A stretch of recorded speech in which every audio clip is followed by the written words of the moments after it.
ਮਲੰਗ ਵੀ ਸਾਡੇ ਨਾਲ ਖੜੇ ਆ ਜੀ, ਇੱਥੇ ਦਰਬਾਰ ਤੇ ਹੁੰਦੇ ਆ ਸੂਫੀ ਸਾਹਿਬ, ਮਤਵੱਲੀ ਆ ਇੱਥੋਂ ਦੇ।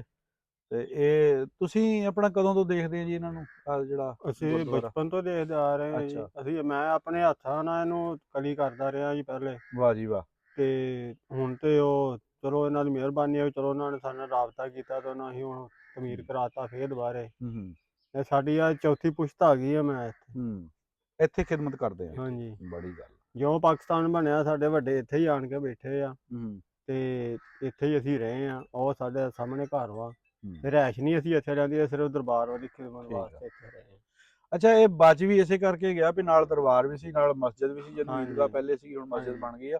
ਜੇ ਕਿਤੇ ਬਾਰੋਂ ਬਾਰ ਕੱਲਾ ਹੁੰਦਾ ਫੇਰ ਨਹੀਂ ਸੀ ਬਚਣਾ। ਫੇਰ ਕੋਈ ਨਹੀਂ, ਫਿਰ ਇਹ ਆਪੀ ਜਗ੍ਹਾ ਪੂਰੀ ਕਿਲਾ ਸਾਰਾ ਜਗ੍ਹਾ ਯਾਨੀ ਔਕਾਫ ਦੀ ਸਾਰੀ ਆ, ਔਕਾਫ ਦੀ ਰਹੀ ਹੈ ਜਗ੍ਹਾ ਸਾਰੀ। ਅੱਛਾ, ਇਹਨੂੰ ਫਿਰ ਆਪਣਾ ਬਿਲਡਿੰਗ